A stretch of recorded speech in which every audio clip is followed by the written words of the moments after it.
What's up, dudes? Versus Z here. Happy Thanksgiving, or happy late Thanksgiving at least. And we're looking at Cherudim Gundam.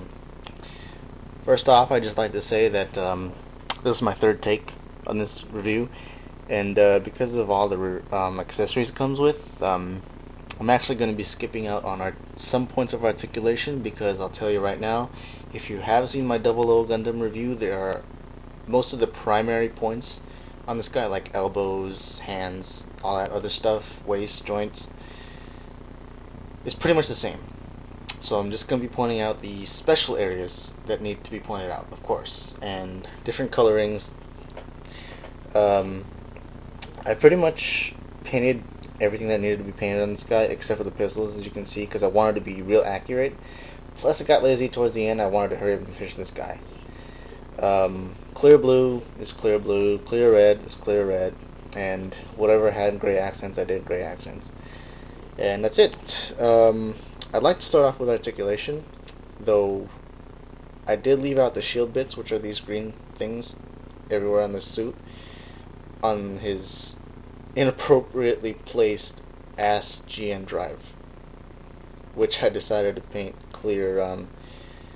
It's gold mixed with the metallic green. It didn't turn out the way I wanted it to, but it kind of works. This thing can move up and down, but if the shield bits are on there, it can pretty much move up that much. Yeah, the head is the same. The waist torso pretty much is the waist torso. The waist or torso articulation is pretty much the same. It's not made the same, but it's pretty much the same. It can't rotate 360, but you don't really need to be turning 360. These, what do you call them? These latches, or I don't know what they are, appropriately called, can move in and out if you pull them out like they are. Otherwise, they're locked in place like that.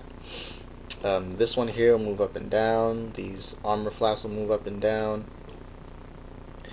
He has the same 4 or 3 point articulation in the arms. He has the the new pelvis joint, which will allow the legs to swing and turn.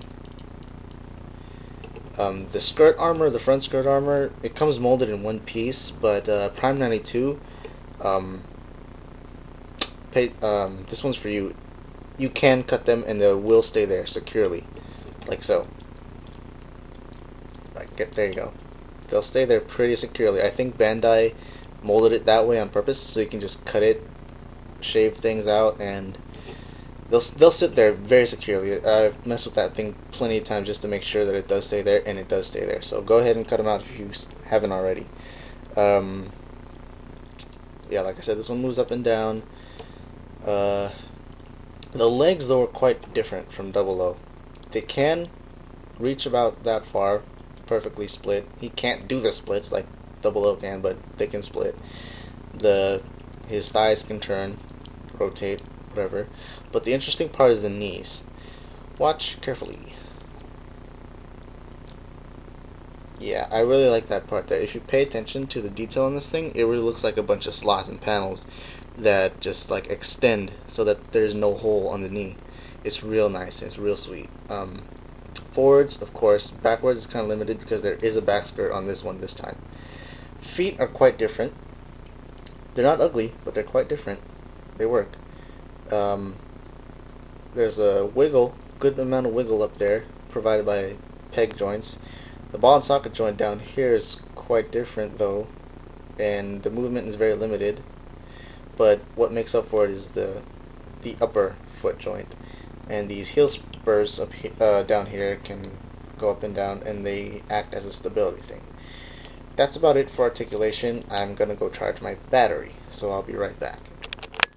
Okay, so fucking 15 minutes later go by, and I did quite a bit of things. I assembled the shield bits to a particular thing, but anyway, let's see, I just went through articulation.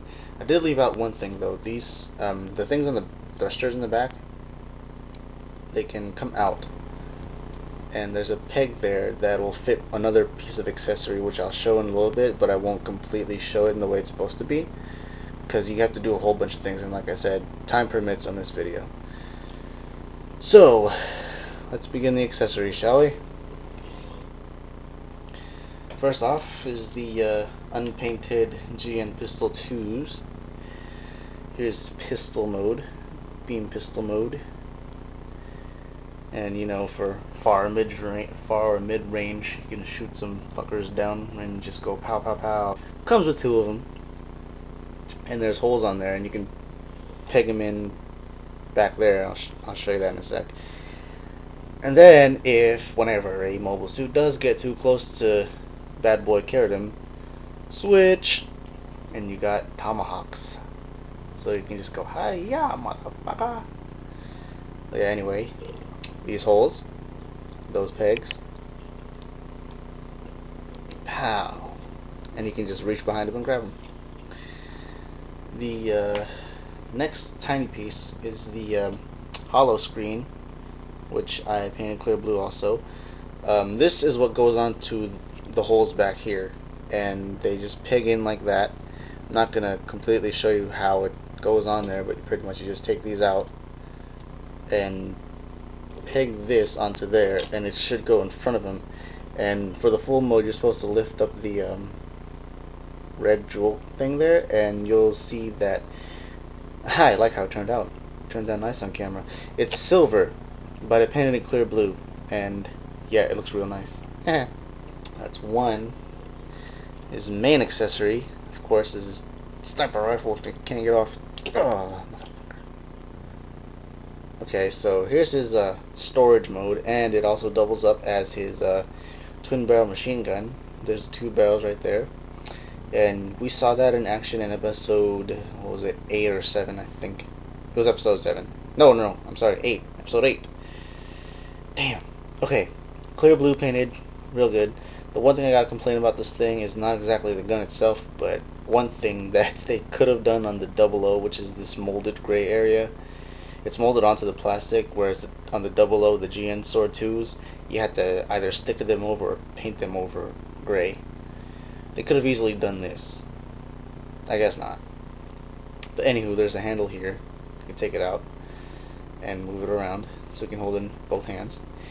And to put it in sniper rifle mode, you pretty much slide this out like that. Peg, holes, plug it in, sniper rifle.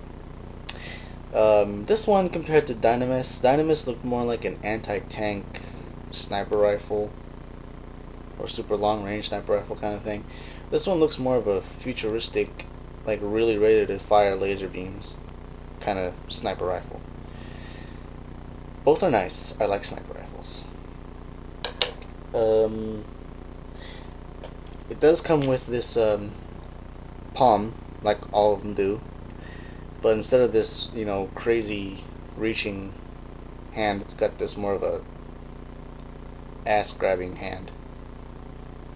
But yeah.